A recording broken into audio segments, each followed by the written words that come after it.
Boa tarde a todos. Eu gostaria de agradecer a presença de todos aqui presentes, em especial de Rodrigo Stabile, da Fundação Oswaldo Cruz, José Alfredo Carvalho, da Frente Brasil Popular, Fernando Tremura, presidente do PT de Ribeirão Preto, e o professor Dr. Fritz Huguenin. Agora eu gostaria de convidar para a mesa o professor Dr. Gustavo Assede,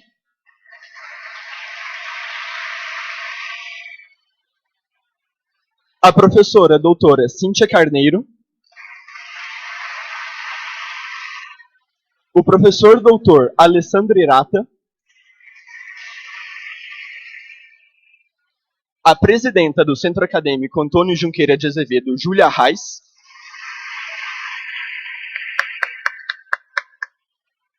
o membro do movimento Caminhos para o Desenvolvimento, João Bocaleto,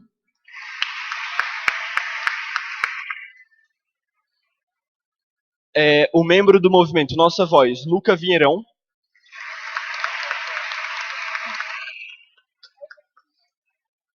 o doutorando da FEA Ribeirão, Ricardo Sobral,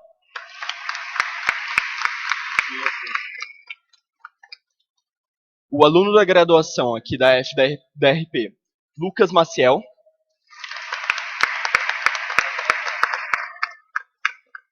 e o nosso palestrante principal, ex-prefeito de São Paulo e ex-ministro da Educação, Fernando Haddad.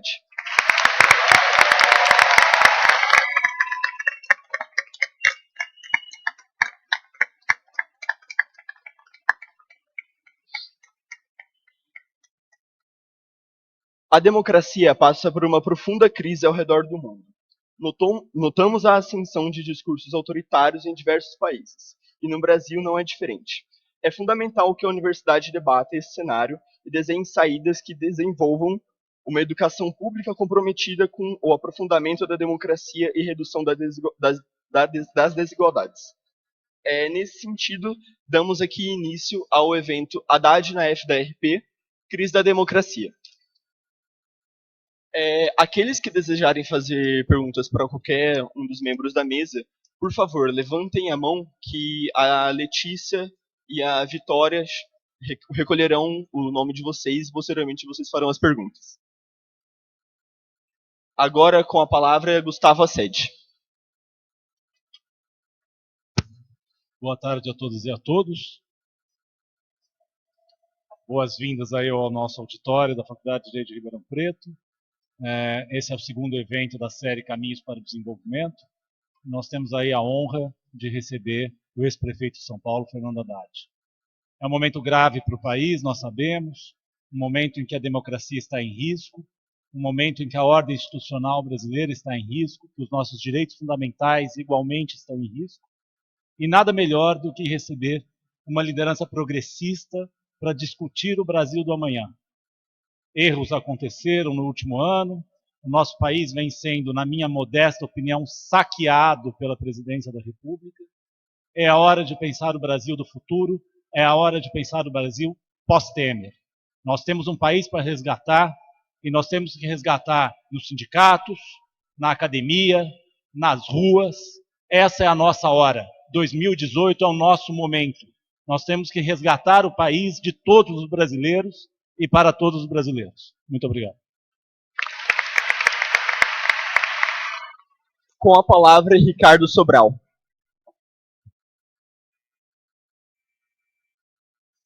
Boa tarde a todos. É um prazer estar aqui representando os alunos de pós-graduação dessa universidade. Queria cumprimentar o professor Gustavo Assede, a quem eu cumprimento todos os professores. Queria cumprimentar meu amigo Luca, a quem cumprimento todos os alunos aqui. E um especial cumprimento ao nosso palestrante, Fernando Haddad.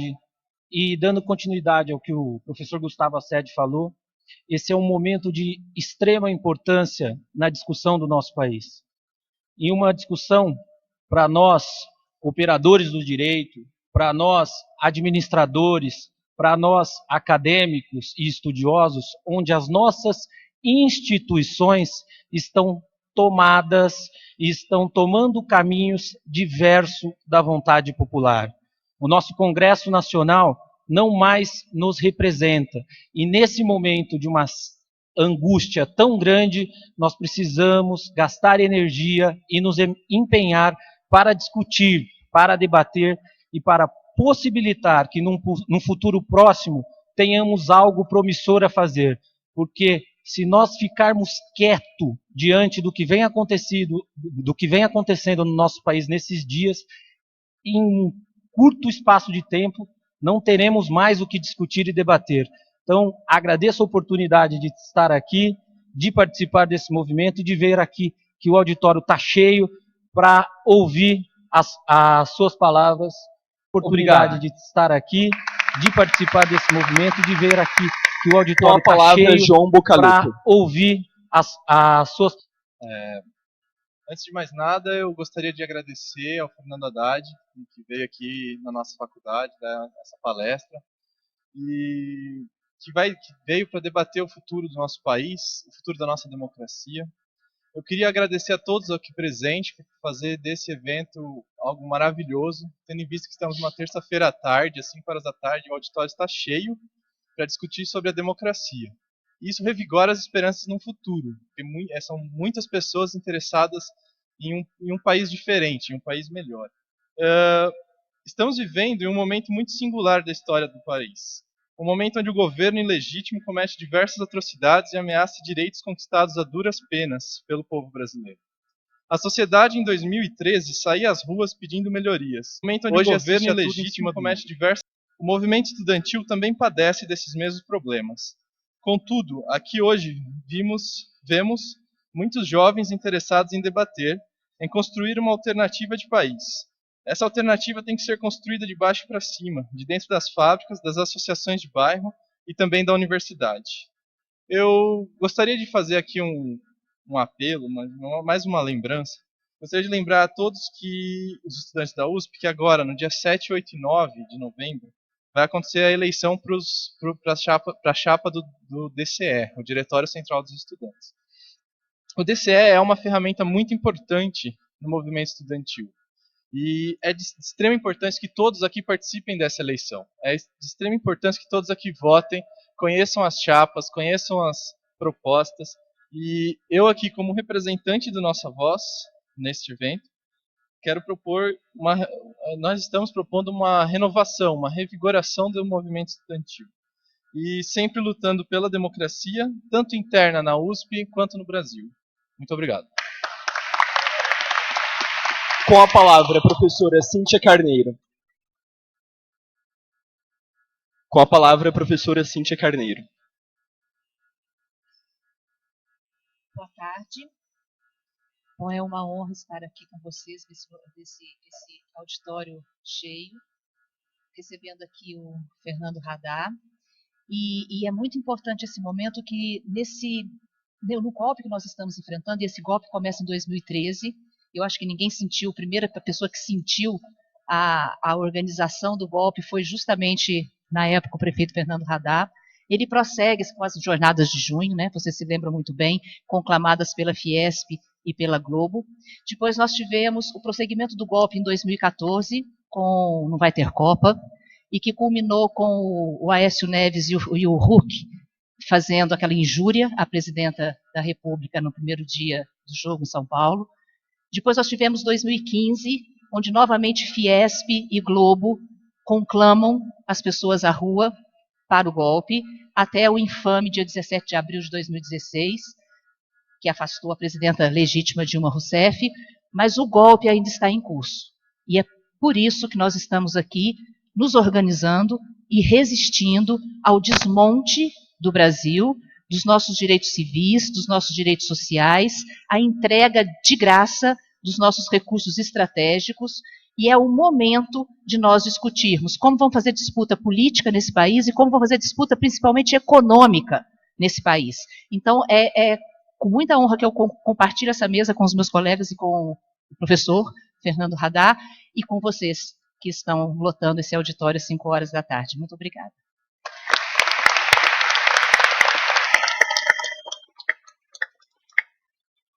Com a palavra, Lucas Maciel.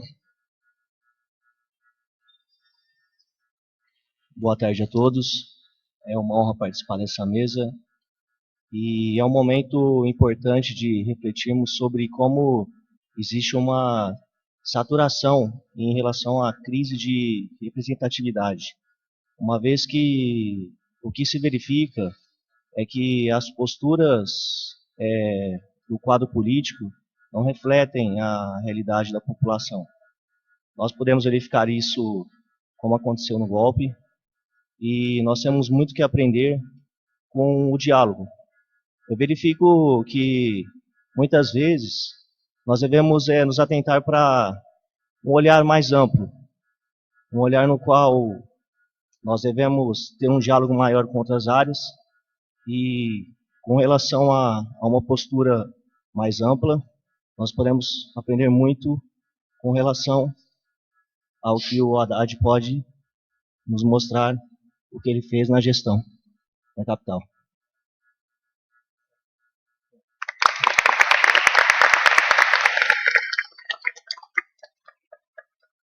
Antes de dar continuidade à exposição da mesa, eu gostaria de reiterar que, caso tenha alguém interessado em fazer alguma pergunta no final das exposições, é só ficar com o braço levantado que a gente vai recolher os nomes para depois fazer as perguntas. Obrigado. E agora, com a palavra, o professor Alessandro Irata. Boa tarde a todas e a todos. Gostaria de agradecer a presença maciça aqui desse auditório nessa terça-feira à tarde para discutir questões tão importantes para o nosso país, para o nosso futuro. É muito bom poder ver essa casa cheia, aqui a nossa faculdade, sendo palco dessas discussões tão importantes e fundamentais para o futuro do país, especialmente com o nosso convidado, Fernando Haddad, ex-ministro da Educação, ex-prefeito de São Paulo, nosso colega, professor da Universidade de São Paulo, que é um protagonista nesse novo cenário, nesse nosso cenário da política brasileira e tão importante para o nosso futuro. Muito obrigado.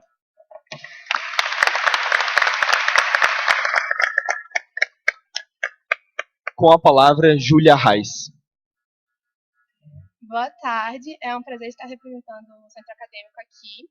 Queria agradecer a presença de todos nessa tarde, também dos presentes na mesa, em especial a professora Cíntia Carneiro, que é a outra única mulher que compõe a mesa junto comigo, e também ao professor Haddad, por ter vindo nessa tarde trazer um evento que é uma forma de democratizar a universidade e um diálogo construtivo. Bem, quando eu penso em democracia, imediatamente me vem à cabeça as imagens dos protestos de junho de 2013. Logo em seguida, em 2014, talvez a primeira eleição presidencial que a maioria aqui realmente acompanhou, nos mostrou uma polarização incrível. Direita e esquerda, não havia meio termo. Reeleger a primeira presidenta da história do Brasil e empichá-la logo depois mostrou que a nossa democracia não nos representa. Engraçado como todas as manchetes a diminuíam por não corresponder aos padrões de governantes a que estamos acostumados, os quais colocaram um projeto de poder que não foi eleito, além de 1000 denúncias e delações. Na minha opinião, essa crise começou muito antes. A primeira eleição do Brasil aconteceu em 1532, mas as mulheres só conquistaram o direito ao voto 400 anos depois. Ainda precisamos formar mais 78 anos para eleger uma mulher como a presidente do Brasil. A crise política pela qual passamos não é dos últimos 5, 10, 15 anos, é dos últimos 400. Então fica o questionamento para hoje. Que tipo de democracia estamos reproduzindo, eleições após eleições? Esperar que uma crise se exploda no nosso sistema, como em 2013, ou apenas ficar assistindo notícias sobre delações e denúncias, umas após as outras, é afirmar e compactuar com um suposto Estado democrático de direito que nunca existiu na realidade. Assim, precisamos fortalecer o movimento estudantil, tanto aqui na FDRP como na universidade, para evitar que esses 400 anos se repitam. Obrigada.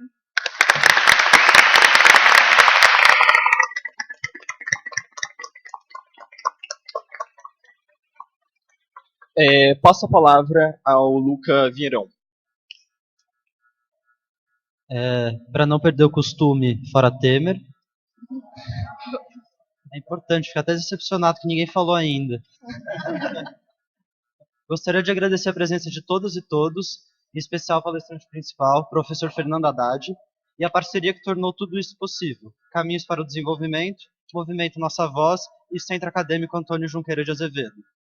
Gostaria até de abrir um parêntese aqui, parabenizar a nova gestão do Centro Acadêmico Antônio Junqueira de Azevedo, que assumiu posse ontem. Vivemos hoje em um país sem projeto. O fato de termos um governo não eleito faz com que o compromisso com o povo e com o país, que democraticamente optou por um projeto desenvolvimentista voltado para as bases sociais, seja ignorado em detrimento de interesses individuais e lucrativos, colocando em prática um modelo de país derrotado nas urnas. Por conta disso, é necessária uma completa reestruturação das bases progressistas, tão criticadas nos últimos anos, sendo este um dos motivos que fazem este tipo de evento, com grandes vozes progressistas no âmbito universitário, tão importante. Não existe progresso sem democracia, e não existe democracia sem diálogo, sendo dever da universidade, do movimento estudantil e da forte, mas atualmente abalada, base progressista, promovê-lo. Novamente, muito obrigado a todas e a todos, e por favor, uma salva de palmas para o professor, ex-ministro da Educação e ex-prefeito de São Paulo, Fernando Haddad, que irá conduzir os trabalhos a partir de agora.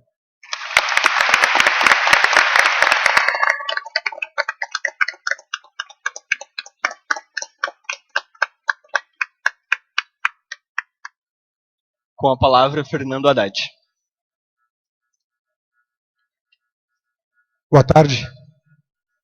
Estou muito feliz de estar aqui com vocês.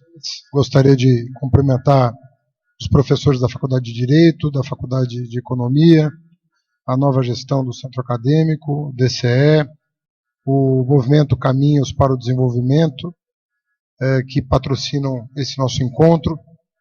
O pedido que me foi feito foi para discutir conjuntura, e em tempos de crise, o formato de palestra, aula expositiva, conferência, não cabe. Penso que se nós produzíssemos aqui um debate, depois de uma fala inicial, acho que nós teríamos muito mais a aprender uns com os outros, compartilhar angústias, conhecimento, perspectivas, de maneira que eu vou procurar falar entre 30 e 40 minutos, e depois eu procurar responder o maior número de perguntas possível, para que nós possamos trocar conhecimentos. Período de incerteza, mas ele é cada vez mais claro aos olhos dos observadores mais atentos. Eu digo isso porque essa crise ela vem se metaforizando desde o seu início. Ela vem se apresentando a cada dia com uma nova roupagem. Ela se apresenta como crise econômica, depois como crise política, depois como crise institucional, depois como crise moral, finalmente como crise democrática. E hoje eu acho que ela se revela em toda a sua complexidade, na minha opinião, como uma crise de valores. E uma crise de valores que envolve visões de mundo bastante diferentes e que colocam o Brasil numa espécie de encruzilhada sobre uma pergunta que talvez nós tenhamos relutado a responder durante toda a nossa existência enquanto comunidade política. Do que nós somos feitos, o que queremos ser. O Brasil, na minha opinião, relutou a responder essa pergunta. E relutou porque, de certa forma, não interessava a nós, e sobretudo a elite econômica desse país, nos depararmos com os dilemas que teríamos que enfrentar para respondê-las. Você não responde essas perguntas sem enfrentar a verdade do que é a nossa realidade econômico-social. Você não responde essas perguntas sem se defrontar com a rudeza das nossas condições materiais de existência. E esse encontro nosso conosco mesmo, ele vem sendo adiado desde sempre. Tanto isso é verdade que os principais eventos históricos no Brasil sempre foram mediados, sempre foram negociados pelas classes dirigentes. As rupturas jamais aconteceram.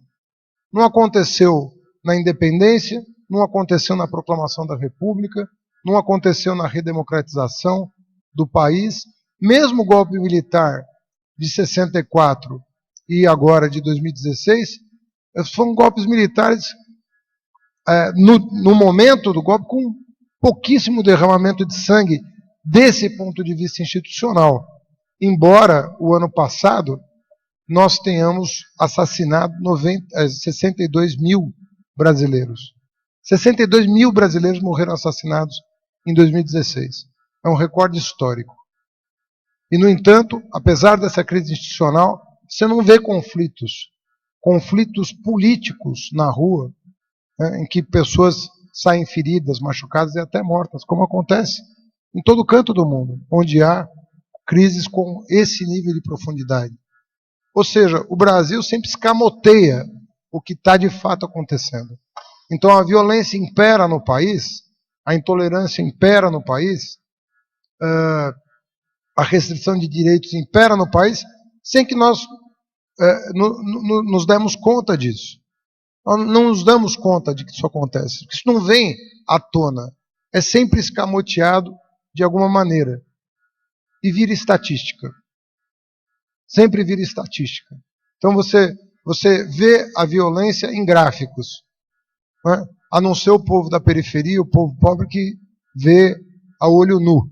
Mas nós ficamos encastelados aqui lendo jornais e nos perguntando, afinal de contas, caiu uma bomba de Hiroshima no Brasil para matar 62 mil brasileiros? Onde caiu essa bomba? Não foi perto da nossa casa. Não está na televisão. Está onde isso? E essa violência vem acontecendo. É a violência contra o negro, é a violência contra a mulher, é a violência contra a comunidade LGBT, é a violência contra os pobres, é a violência contra o movimento social. E isso vai acontecendo.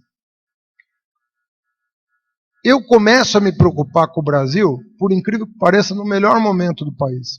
Eu era ministro da Educação e depois da reeleição do Lula, eu começo a perceber um certo mal-estar entre as pessoas que eu frequento.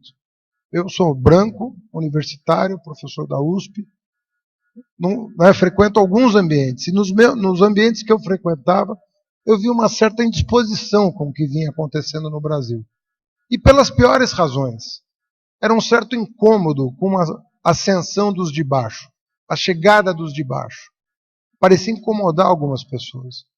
O salário da empregada estava mais alto, ela tinha comprado um carro, de repente ela estava compartilhando o aeroporto com você, dá de você encontrá-la na mesma pousada, você dá um tiro na cabeça. Né? Fala, como é que pode acontecer uma coisa dessa? Ou seja, nós estamos com uma perspectiva de ampliação de direitos, né? Numa perspectiva de dar acesso àquilo que não era pensado pelas pessoas, que não era possível de acontecer. E isso aconteceu, óbvio que foi num período em que as condições internacionais favoreciam, mas não façamos dessas condições internacionais a razão de ser desse projeto, porque é falsa essa informação. Nós já vivemos no Brasil inúmeros momentos em que as condições internacionais favoreciam o país. Entre os anos 30 e 80, nós vivemos meio século de prosperidade econômica. E a nossa desigualdade só fez aumentar nesse período todo. Sobretudo no que diz respeito à igualdade de oportunidades. Se nós levarmos em conta, então, a educação como a vacina contra o mal da desigualdade mais essencial, nós vamos verificar que os indicadores econômicos estão todos sendo reconstruídos, as contas nacionais estão todas sendo reconstruídas. Nós vamos verificar que o investimento público em educação, como proporção do produto interno bruto, por décadas estava estável no patamar de 1 a 1,5%. Ou seja, de cada R$100 produzidos no país, de 1 a 1,50 eram destinados à educação. Enquanto nos países de médio desenvolvimento, esse patamar era de 4 a 5% do produto interno bruto. E isso por décadas do século XX, eu não estou falando do século XIX. Não estou falando do Brasil Império. Estou falando do Brasil República. Estou falando do século XX. E nós não investimos em educação. Eu passei a vida toda dentro de uma universidade desde os meus 18 anos. Era raro encontrar um negro. Era raro encontrar um pobre. Eu não tive colegas negros na universidade. Professores, então, nem pensar. Isso vinha mudando. Vem mudando efetivamente. Os indicadores continuam melhorando, porque você não destrói um sistema com um golpe só. Você tem que dar muitos golpes para destruir o que foi construído. Mas o fato é que isso vem mudando e vem formando uma massa crítica para o país. Somos 8 milhões de universitários hoje no país. Éramos 3 milhões há menos de 20 anos. Hoje somos 8 milhões. Seremos, quem sabe, 11, 12 milhões, que seria um patamar razoável para 200 milhões de habitantes. Mas o fato é que, tanto no plano do mercado de trabalho quanto dos serviços públicos, as coisas estavam se alterando e causando incômodo. É óbvio que erros na condução de política econômica foram cometidos. Você não passa 10, 12, 15 anos sem errar. Você erra. É uma ilusão imaginar que governos serão imunes a erros. Sobretudo governos que conseguem se manter, por alguma razão, na condução de um país com a complexidade do Brasil. Mas a crise que se revela depois da reeleição da presidenta Dilma, ela se apresenta como uma crise econômica. Ela se apresenta assim. Mas ela logo sofre uma metamorfose. Ela vai se metaforzeando e vai ganhando uma coloração cada vez mais diferente da anterior. Vai se distanciando da sua cor inicial. E ela vai se sobrepondo em camadas. Né? É como se fossem camadas de uma crise que se retroalimenta. Então nós vimos que a condução da política econômica dá ensejo a uma mudança de política econômica que é brusca e mal recebida, mas já feita sob pressão do setor empresarial. Essa fragilidade ela é aproveitada pela oposição no dia seguinte à reeleição de 2014, e ela é potencializada, e isso se consubstancia na eleição do Eduardo Cunha, deputado Eduardo Cunha, como presidente da Câmara dos Deputados, Câmara Federal, e da aliança da oposição com setores cada vez mais expressivos do PMDB, que via naquela circunstância a possibilidade de alçar o Temer ao poder. E o PMDB sempre teve dificuldades de chegar ao poder central, desde o governo Sarney, que foi pseudo-PMDB, porque na verdade quem foi eleito foi o Tancredo, e o Sarney nem do PMDB era, ele migra para o PMDB, rompendo com a ditadura militar para viabilizar a candidatura Tancredo contra Paulo Maluf, que deu um drible por dentro do regime militar e foi escolhido pelo partido do regime como seu candidato, contrariando o desejo dos militares.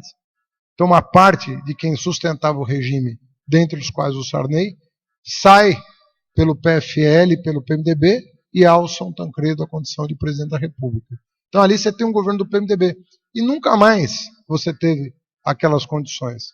E o PMDB se transformou nessa federação de caciques regionais, e por essa razão, isso é muito curioso, por essa razão, por ser uma constelação de caciques regionais, o representante nacional do PMDB sempre foi um fraco.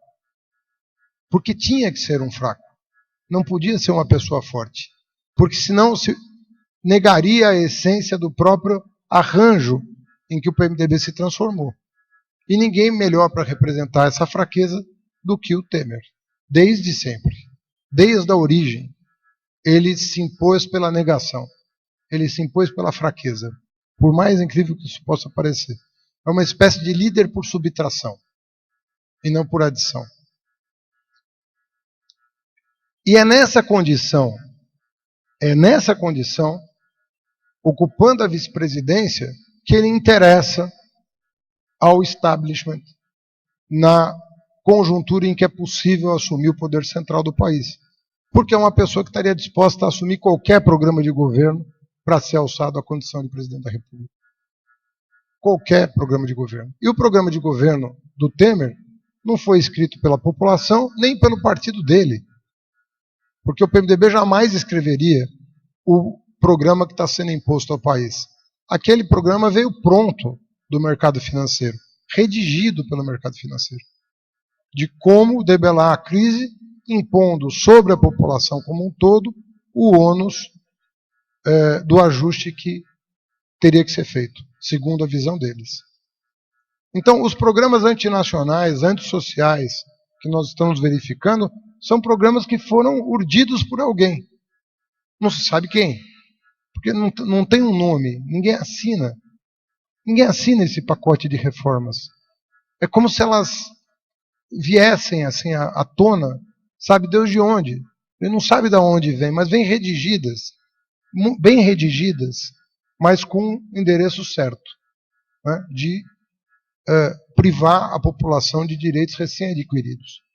Porque a Carta Constitucional é de 88. Mas a consequência da Carta Constitucional de 88 só aconteceu agora. Nós não damos consequência à Carta de 1988. Tanto isso é verdade que, por 3 mandatos, Fernando Collor de Mello, Fernando Henrique Cardoso, por 2 mandatos, por 3 mandatos, esses 2 presidentes não fizeram outra coisa senão reformar a Carta recém-promulgada.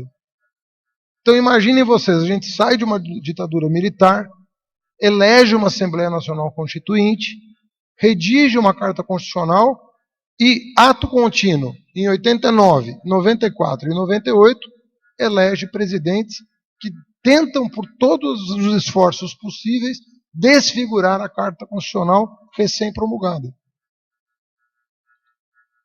Então, só a partir dos anos 2000 é que nós começamos a dar consequência para a Carta Constitucional de 88. E os direitos começaram a aparecer, favorecidos por um movimento social fortalecido, movimento sindical, movimento popular, academia fortalecida, mesmo saindo de um processo de restrição orçamentária, sobretudo à rede federal de educação superior, né? Mas o fato é que nós fomos dando consequência para a Carta de 88. E essa crise tem muito a ver com essas 2 visões de Brasil. Porque esse pacote de reformas, né, que são verdadeiros atos institucionais que estão sendo perpetrados contra a população, eles não passam por nenhum critério de legitimação. Não passou pelas urnas, esse pacote não passou pelas urnas, e não passa pela consulta popular, pelo crivo popular. Haja vista a aprovação do atual governo, na casa dos 3%. Porque só 3% se beneficiam desse conjunto de reformas. E o curioso é que depois de uma queda de quase 8% do produto interno bruto, a economia começa a se estabilizar nesse patamar medíocre em que nós estamos. Deve crescer aí 0,5% esse ano, talvez 1,5% ano que vem. Né?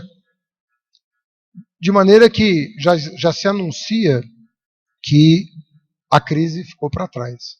E, na verdade, na minha opinião, não. Na minha opinião, não, por uma razão. Porque essa crise se apresentou como uma crise econômica sem ser uma crise econômica. Na verdade, é uma crise que tem a ver com a maneira de enxergar o Brasil, com a maneira de governar o Brasil, com quem governar e para quem governar o Brasil. É uma pergunta que tem que estar na cabeça das pessoas em 2018, para que elas possam decidir o rumo a tomar. Se nós vamos fazer os ajustes, todos esses pretendidos, para voltar a sermos aquele país que não se incomoda minimamente com a desigualdade e toca a vida acumulando riqueza na mão de poucos, exportando commodities e deixando ciência, tecnologia, cultura, educação para lá, ou se nós vamos nos assumir como Estado-nação com um projeto de desenvolvimento que seja inclusivo, que seja nacional, que seja social simultaneamente. Então, a verdade é que, e vejam só a que ponto nós chegamos. Né? Eu falava que, um ano atrás, eu dizia, parece que nós estamos resgatando a República Velha no Brasil. Uma situação pré-Getúlio Vargas. Porque nós estamos acabando com a CLT, acabando com algumas estatais, acabando com isso, com aquilo. Mas nós não contentes com isso, resolvemos regredir um pouco mais. Passamos a discutir conceito de trabalho escravo, discutir alimentação para os pobres, se pode ser granulado ou se vai ser comida de verdade. Nós passamos a discutir essas coisas no Brasil. Nós regredimos um pouco mais. República Velha já seria um avanço no governo Temer. Já seria uma progressista, né? Em relação ao que nós estamos verificando no dia a dia do país. Então, essa crise ela está revelando o seu verdadeiro sentido, na minha opinião. E é um sentido civilizatório mesmo. Né? Não é só a questão democrática está em jogo, mas acho que o que está em jogo é mais do que a questão democrática. Nós, efetivamente, nunca rompemos com o nosso passado escravocrata, nunca rompemos com os nossos níveis de desigualdade, com os nossos níveis de intolerância. Nós nunca demos um basta efetivo a isso. Nós nunca demos um salto efetivo em relação a essas mazelas históricas todas. Nós tentamos várias vezes, mas alguma coisa nos puxa para trás. Alguma coisa se revela pesado demais para carregar. E a gente acaba cedendo e regredindo a esses patamares de baixo padrão civilizatório. Né? E eu penso que esses dois Brasis, né, um Brasil em potência, que estava por se transformar em ato concreto, em ação concreta, estava se transformando em alguma coisa eficaz, e o Brasil de sempre, o Brasil que se repete, o Brasil enfadonho, né, que não se importa com a miséria, que não se importa com as mazelas sociais, que não se importa com a condição das pessoas. Eu, na minha percepção, né, eu sou um observador da história em função da formação e da profissão que eu exerço, eu vejo que nós temos talvez no mergulho dessa crise, nós temos talvez a condição de responder a essa pergunta de uma vez por todas. O que afinal o Brasil quer ser? Qual é a real do Brasil? O que nós pretendemos? No primeiro semestre, termino com 2 comentários. No primeiro semestre, eu fui dar um curso de ciência política na USP, que é um curso tradicional da Universidade de São Paulo, e eu fui reler os clássicos do pensamento político norte-americano da época da independência. E nos Papéis Federalistas, que é um texto clássico do Madison, você lê nas linhas e entrelinhas daquele documento histórico, você vê a pretensão de um povo em querer ser grande, em querer fazer a diferença, em querer ser novo, em querer ensinar além de aprender. Tem vida ali, tem uma vida espiritual, tem até hoje uma carga simbólica na redação do texto, que você nota ali um vigor, né? Um vigor social, não é só um vigor intelectual, um vigor presente no texto, de alguém que pretende construir uma grande nação. Né? E que está recém-saída de uma guerra civil e numa situação econômica dramática. A economia americana ia muito mal no momento em que esses textos eram escritos. tinham acabado de sair da guerra de independência e os 13 estados recém-independentes iam muito mal. No entanto, você vê vigor, você vê espírito no texto. Você vê vontade de vida, vontade de crescimento. Você vê algo substancial ali sendo dito. Né? E eu digo isso porque nós estamos num momento em que, mais do que crescimento econômico, se a economia vai crescer 2 ou crescer 1,5, se o juro vai estar 7 ou vai estar 6, eu acho que nós não devemos nos ater a essa questão que, na minha opinião, atualmente ela é menor. Né? Porque, fazendo uma metáfora até com o dia de hoje, eu diria que esse governo, ele quer comprar uma indulgência com crescimento econômico. Mas o Martinho Lutero, 500 anos atrás, dia 31 de outubro de 1517, há exatos 500 anos, o Martinho Lutero deu uma aula para o Papa que das mais profundas da história da humanidade. Você não compra com dinheiro o perdão. Eu acho que se o Temer quiser comprar o perdão com crescimento econômico de 1% ou de 2%, a gente tem que, em nome da liberdade, em nome da dignidade humana, dar um sonoro não para esse projeto e restabelecer a ordem democrática e social no Brasil. Muito obrigado.